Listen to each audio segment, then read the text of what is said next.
विद्यार्थियों, आज की वीडियो में बताएंगे क्लास 10 के लिए द्विघात समीकरण के बारे में, यानी एक क्वाड्रेटिक इक्वेशन के बारे में।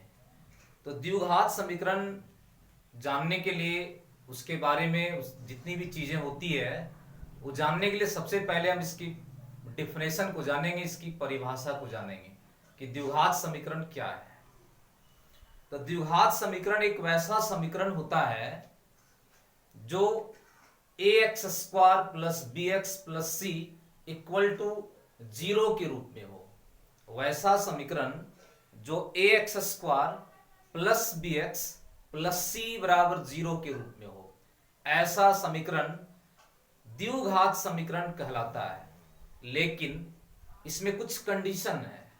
कंडीशन क्या है कि समीकरण तो a x square plus b x plus c equal to zero के रूप में तो होगा, लेकिन जो एक्स स्क्वायर का जो गुणांक होगा, फिर एक्स का जो गुणांक होगा और जो कांस्टेंट वैल्यू होगा, ये तीनों एक रियल नंबर होना चाहिए।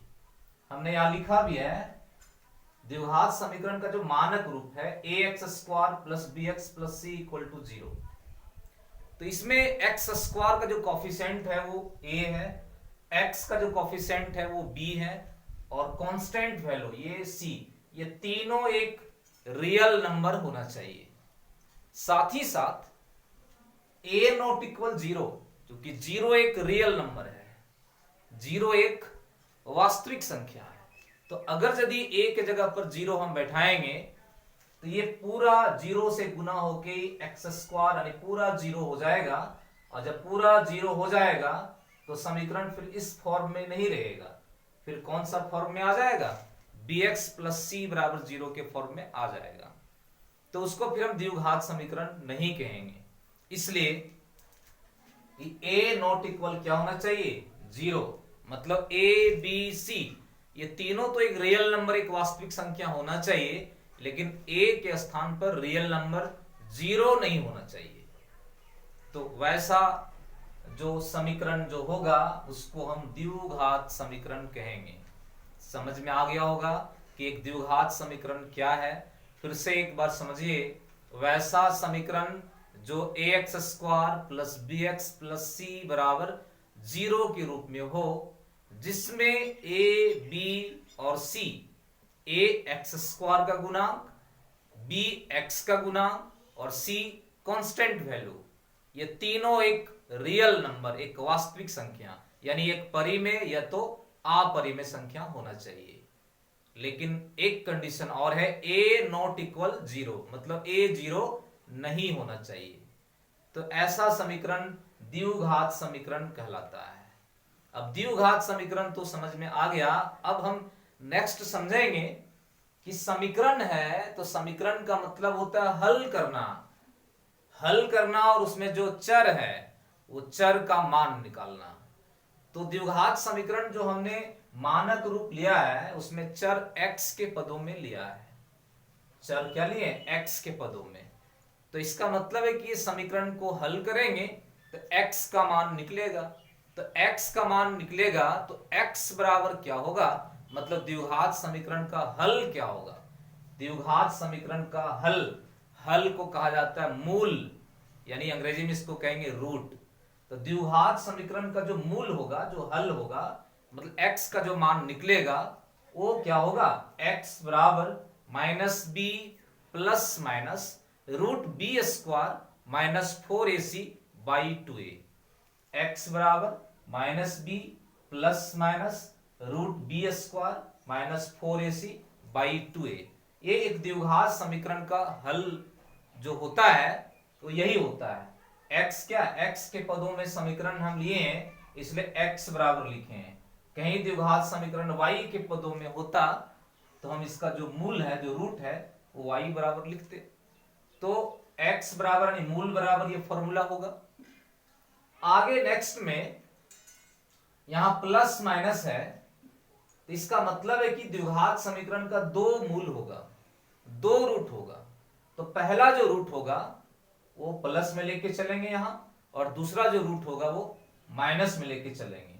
तो पहला जो रूट होगा जब प्लस लेंगे तो x बराबर minus b plus root b square minus 4ac by 2a होगा, और दूसरा रूट जो होगा वो माइनस बी, माइनस जहां प्लस था वहां माइनस कर देना है, root b square minus 4ac by 2a। इस तरह से दोनों जो हल होगा, दोनों जो रूट होगा, जो मूल होगा, अलग अलग ऐसे हम लिख सकते हैं। इसमें से एक हल जो होगा उसको अल्फा समझेंगे, और दूसरा जो हल होगा उसको हम बीटा समझेंगे। तो द्विघात समीकरण का पहला हल जो होगा वो अल्फा, अल्फा बराबर, और दूसरा जो हल होगा वो बीटा, यानी बीटा बराबर। लेकिन ये अल्फा और बीटा क्या है? वही एक्स है। मतलब द्विघात समीकरण का जो एक्स है, मतलब जिस पद में समीकरण है वही है ये। एक्स के जगह पर अल्फा पहला, और दूसरा हल के जगह पर बीटा हमने माना है, यानी अल्फा और बीटा मान सकते हैं समीकरण का हल जो लिखेंगे उसको। नेक्स्ट में हम समझेंगे द्विघात समीकरण का विवेचक यानी विविक्तिकर क्या है, जिसको अंग्रेजी में डिस्क्रिमिनांट कहा जाता है, जिसको प्रायः बड़ा डी से सूचित किया जाता है, छोटा डी से नहीं, बड़ा डी से सूचित किया जाता है, जिसको डिस्क्रिमिनांट यानी विवेचक यानी विविक्तकर कहा जाता है। तो ये विविक्तकर यानी डिस्क्रिमिनांट क्या है? ये डिस्क्रिमिनांट क्या है कि कोई भी द्विघात समीकरण का रूपरेखा बताता है। कोई भी द्विघात समीकरण का रूपरेखा का मतलब क्या? कि समीकरण का हल किस प्रकार का होगा। ये सारी चीजें द्विघात समीकरण का जितनी भी चीजें हैं, इसके बाद यही विवेचक बताता है, डिस्क्रिमिनांट बताता है। तो डिस्क्रिमिनांट क्या होगा ये हम आगे इसमें बता रहे हैं। डिस्क्रिमिनांट क्या होगा, किसको कहेंगे डिस्क्रिमिनांट? तो जो हल हम द्विघात समीकरण का बताए थे कि x बराबर minus b plus minus root b square minus 4ac by 2a, तो यहां रूट के अंदर जो वैल्यू है यही वैल्यू को डिस्क्रिमिनांट यानी विवेचक कहा जाता है, विविक्तकर कहा जाता है। तो रूट के अंदर जो यहां वैल्यू है वो क्या है?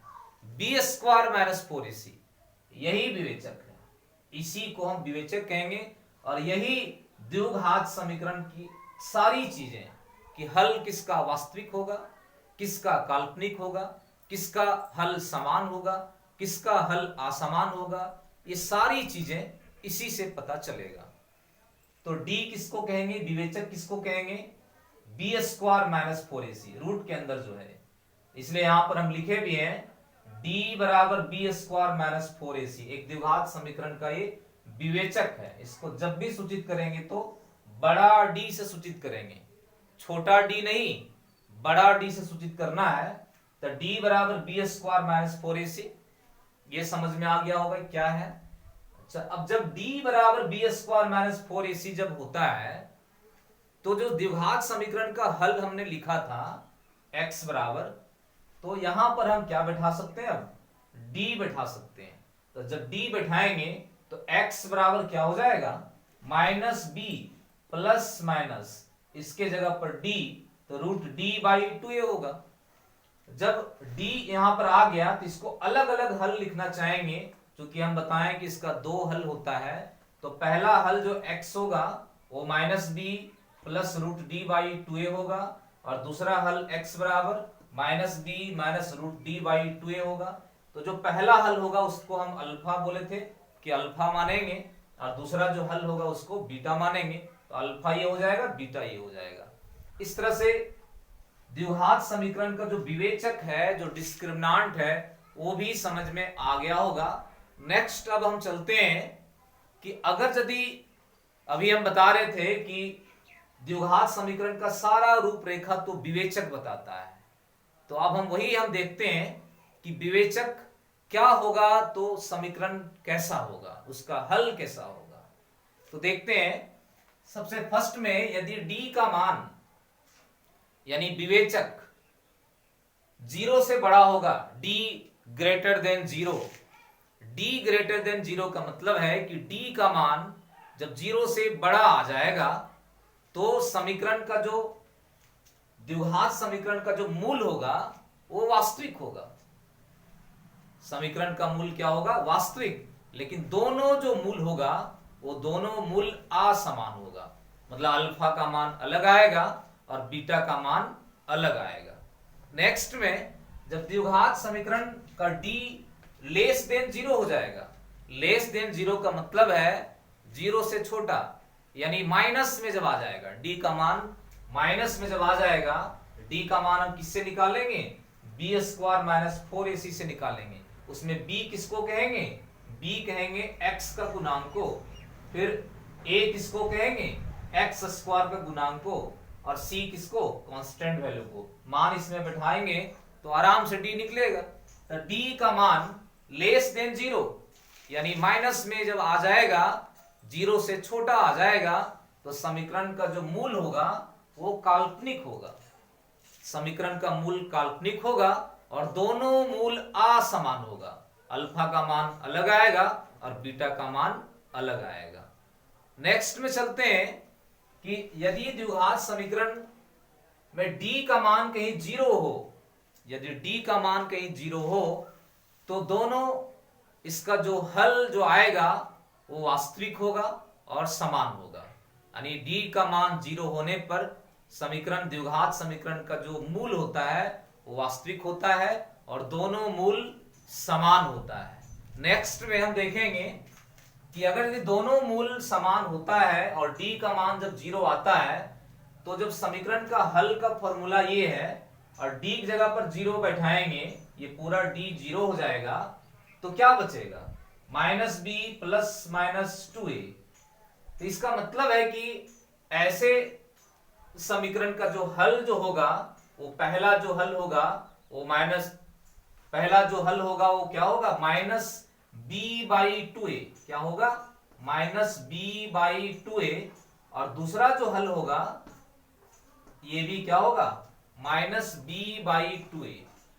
पहला हल माइनस बी बाई 2a और दूसरा हल जो होगा वो भी क्या होगा, माइनस बी बाई 2a। क्योंकि यहां पर हम d में जीरो ले रहे हैं, d का मान जीरो, तो पूरा ये जीरो हो जाएगा, तो क्या बचेगा, माइनस बी उसके बाद बाई 2a, क्योंकि ये पूरा जीरो हो रहा है। तो पहला हल माइनस बी बाई 2a और दूसरा हल भी जो होगा वो माइनस बी बाई 2a। इस तरह से समीकरण का दोनों जो हल होगा वो समान होगा और वास्तविक होगा। नेक्स्ट में द्विघात समीकरण में जब d इक्वल टू जीरो आएगा, द्विघात समीकरण में जब d इक्वल टू जीरो आएगा या d इक्वल टू कुछ भी आ जाए, तो द्विघात समीकरण का जो गुणनखंड जो होगा वो a into x minus alpha और x माइनस बीटा बराबर जीरो, यही फॉर्मूला से निकालेंगे। यदि द्विघात समीकरण में d इक्वल टू जीरो हो या d का मान कुछ भी मतलब आ जाए, द्विघात समीकरण का d इक्वल टू जीरो हो या हम लिख सकते हैं d ग्रेटर जीरो हो या तो d लेस देन जीरो हो। d का मान जीरो हो या d ग्रेटर जीरो हो या d लेस देन जीरो हो, मतलब d का मान कुछ भी आ जाए, लेस देन जीरो या ग्रेटर जीरो। तो द्विघात समीकरण का कहीं हम गुणनखंड करना चाहते हैं तो पहले द्विघात समीकरण का मूल निकालना होगा। पहले क्या करेंगे, द्विघात समीकरण का मूल हम फॉर्मूला से निकालेंगे, यानी अल्फा और बीटा पहले मालूम करेंगे। तो जब अल्फा और बीटा जब मालूम हो जाएगा तो हम गुणनखंड के लिए कौन सा फॉर्मूला लगाएंगे, a into x minus alpha और x माइनस बीटा बराबर जीरो, जहां a क्या बैठाएंगे, एक्स स्क्वायर का गुणांक, फिर x तो रहेगा, अल्फा मतलब पहला हल समीकरण का और बीटा दूसरा हल समीकरण का। यानी ये फॉर्मूला पर हम द्विघात समीकरण का गुणनखंड लिख सकते हैं, लेकिन पहले उसका मूल यानी हल पहले अल्फा बीटा मालूम कर लेना होगा। लेकिन ये कोई जरूरी नहीं है कि d का मान जीरो आने पर d का मान जीरो आए, चाहे d का मान जीरो से बड़ा आए, चाहे d का मान जीरो से छोटा आए, सभी स्थितियों में हम ये फॉर्मूला लगा सकते हैं गुणनखंड करने के लिए। नेक्स्ट में जब द्विघात समीकरण का हमको मूलों का योग निकालना रहेगा, द्विघात समीकरण में मूलों का योग निकालना रहेगा, तो मूलों का योग बराबर, द्विघात समीकरण में मूलों का योग यानी अल्फा प्लस बीटा बराबर माइनस बी बाई ये फॉर्मूला होगा, जहां b क्या कहलाएगा, x का गुणांक कहलाएगा और a क्या कहलाएगा, एक्स स्क्वायर का गुणांक। नेक्स्ट में जब द्विघात समीकरण का जब मूलों का गुणनफल निकालेंगे तो c बाई ए, c एक कांस्टेंट वैल्यू होगा और a जो है एक्स स्क्वायर का गुणांक होगा।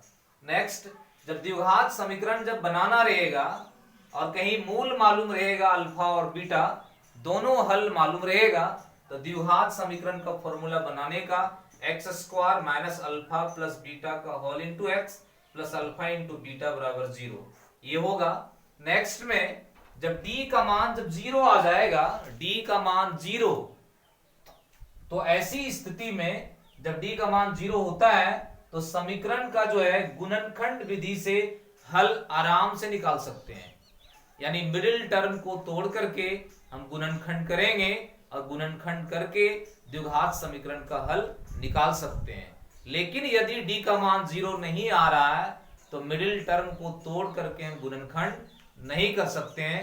उसके लिए क्या करना होगा, उसके लिए गुणनखंड करने के लिए ये नियम लगाना होगा, क्योंकि इसमें हम बताएं कि d इक्वल टू 0 हो या d ग्रेटर 0 हो या d लेस देन 0 हो, ये सभी स्थितियों में हम गुणनखंड ये फॉर्मूला से निकालेंगे, लेकिन अल्फा और बीटा समीकरण से पहले निकाल लेना होगा। इस तरह से एक द्विघात समीकरण के बारे में सारा चीज तो समझ में आ ही गया होगा। अब हम नेक्स्ट वीडियो में बताएंगे कि द्विघात समीकरण का जो हल होता है वो हल x बराबर minus b plus minus root under b square minus 4ac by 2a, ये फॉर्मूला जो हमने लिखाया, जो बताया ये फॉर्मूला, ये कैसे आता है, हम ये समीकरण को हल करके दिखाएंगे और आगे जो है d का मान निकाल के दिखाएंगे कि d का मान कैसे निकालेंगे। फिर नेक्स्ट में ये भी दिखाएंगे कि जब d का मान 0 आएगा तो मूल कैसे निकालेंगे। फिर d का मान कुछ भी आ जाए तो उसका गुणनखंड करना चाहेंगे, इस फॉर्मूला से गुणनखंड कैसे करेंगे, अल्फा प्लस बीटा का मान कैसे निकालेंगे, अल्फा इंटू बीटा का मान कैसे निकालेंगे, और जब d का मान 0 आएगा तो गुणनखंड मिडिल टर्म यानी मध्य टर्म को तोड़ करके हम गुणनखंड कैसे करेंगे, ये सारा चीज हम नेक्स्ट वीडियो में बताएंगे। अगर यदि वीडियो अच्छा लगे तो चैनल को सब्सक्राइब करना है और लाइक करना है।